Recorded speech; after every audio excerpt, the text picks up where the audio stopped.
Hello C aspirants, welcome to the channel. आज की video में हम कोई चैप्टर नहीं कवर करने वाले, बल्कि एक बहुत ही इंपॉर्टेंट मुद्दे पे बात करने वाले हैं।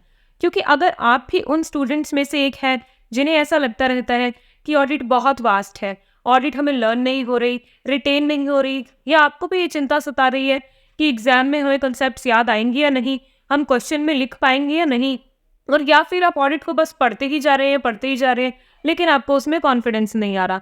तो अगर आपको ऐसा सब लग रहा है ना, तो मैं आपको बता देती हूँ, आपका पढ़ने का तरीका गलत है, बदल दीजिए।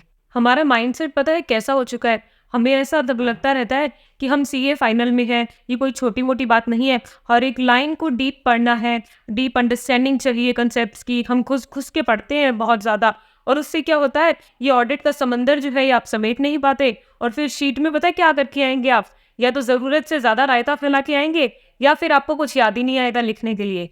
तो अब आपको करना ये है कि मैं आपको एक ऐसा मेथड बताऊंगी जिससे ये गारंटी तो मैं देती हूँ कि अगर आपने उसे फॉलो किया तो एग्जाम तो आपका क्लियर होने ही वाला है, मतलब ऑडिट की वजह से आप हारने नहीं वाले। लेकिन उस ट्रिक को बताने से पहले आपको एक डिस्क्लेमर दे देती हूँ कि उसको करना इतना ही मुश्किल है जितना कि सर्दी में योगा करना, या मैं कह दूँ जंक फूड छोड़ने को अगर आपको कोई कह दे तो कर पाओगे? देखो, कर पाओगे तो सुखी रहोगे। अब मैं आपको एक्सप्लेन कर देती हूँ कि आपको चैप्टर को किस तरीके से पढ़ना है, या वो ट्रिक क्या है। सबसे पहले मैं आपको एक ये तरीका बताती हूँ पढ़ने का। जैसे आप उठा रहे हैं chapter number 18 SDG and CSG. ये चैप्टर मैंने अभी आपके न्यू सिलेबस में अभी ऐड ही हुआ है ना, ये चैप्टर मैंने भी अपनी सीरीज में कवर किया है। तो आप चाहे जिस किसी से भी पढ़ रहे हैं, जैसे आप चैप्टर की स्टार्ट कर रहे हैं तो सबसे पहले उसकी वीडियो देख लीजिए, या फिर अगर आप सेल्फ करना चाहते हैं तो आपकी मर्जी है। जैसे ही आपने कोई यूट्यूब पे रिवीजन वीडियो डाला हुआ है, ऐसा कुछ देखा, उसके बाद उस चैप्टर को उठाइए। फिर आपको उस चैप्टर को कुछ पार्ट्स में डिवाइड करना है। एक ही दिन में सारा चैप्टर रीड करने से आपको कुछ भी याद नहीं होने वाला, उसको पार्ट्स में डिवाइड कर लीजिए। फिर आपको क्या करना है, जैसे आज आपने फर्स्ट पार्ट कवर किया, पूरा रीड किया, रीड करते वक्त ये चीज़ ध्यान रखिए, आप पढ़ते वक्त हमेशा ये दो बातें सोच कर चलिए कि जब एग्जाम में 1.5 डे की छुट्टी मिलेगी तब आप कवर कैसे करेंगे सारा सिलेबस। यानी कि रीड करते वक्त भी आप उसको समराइज करते हुए चलिए। और दूसरा ये चीज़ हमेशा ध्यान में रखिए कि ऑडिट में आपको लिखना पड़ेगा। क्वेश्चन 4 मार्क का होगा तो वो बहुत ज़्यादा कंटेंट मांगेगा, और वो लिखने के लिए हम देखो टेस्ट तो हम देते नहीं है, तो फिर वहाँ पे कैसे लिख पाएंगे। तो ये चीज़ पढ़ते वक्त ध्यान रखिए कि मैं ये वर्ड जो है ये मेरे को आंसर में कोट करना है, तो अभी हाईलाइट करके रख लेता हूँ।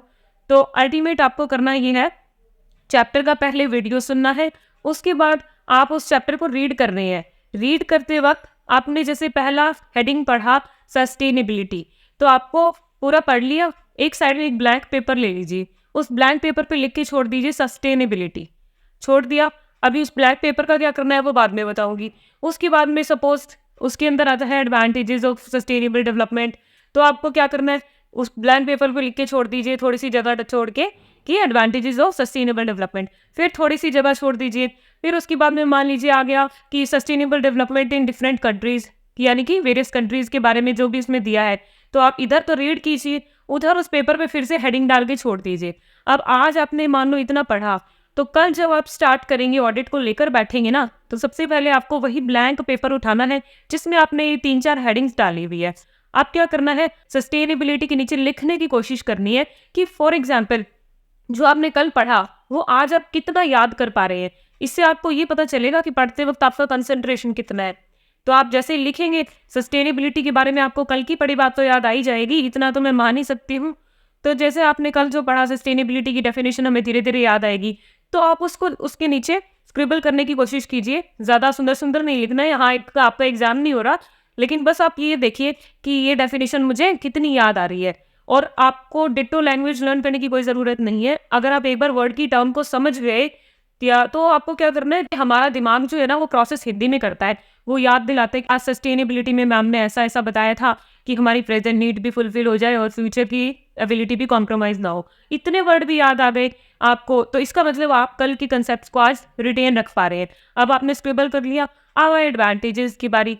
तो अब आप याद करने की कोशिश कीजिए, कुछ 6-7 पॉइंट होंगे, तो उसमें से 2-3 याद आ रहे हैं या नहीं आ रहे। 2-3 याद आएंगे ना, जैसे ही आप उनको स्क्रिबल करेंगे, आपका दिमाग ऑटोमेटिकली ये चीज़ कैच करेगा, या आप में कॉन्फिडेंस इंसर्ट करेगा कि हाँ मुझे याद रह रहे हैं कंसेप्ट, मुझे ऑडिट याद रह रही है, जो मैंने कल पढ़ा वो मैं आज उसका आउटपुट जनरेट कर पा रहा हूँ। अगर आपके दिमाग ने ये चीज़ मान ली ना, तो आप कभी डरोगे नहीं।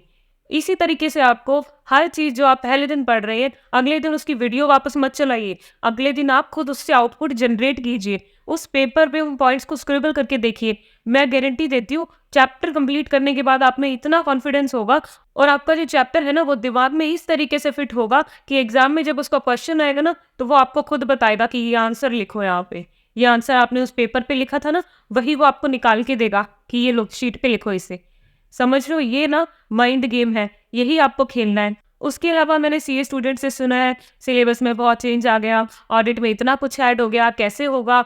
तो देखिए, ये क्या होगा, कैसे होगा, क्यों होगा, ये सब सोचने से आपका टाइम वेस्ट हो रहा है और जो आप ये पैनिक कर रहे हैं ना, इससे बाकी सब्जेक्ट्स पे भी असर पड़ रहा है।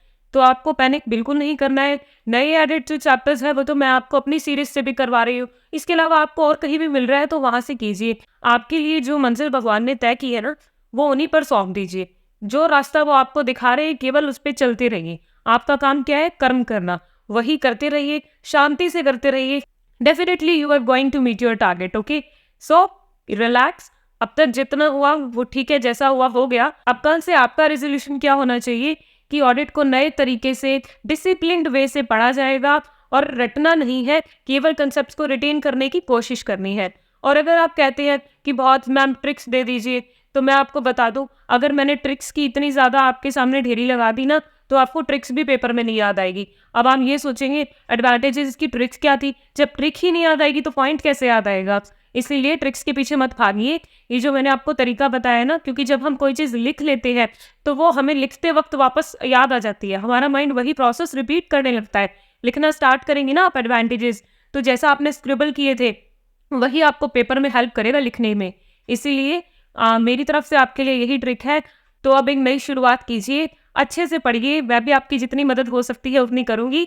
पढ़ते रहिए। Good bye.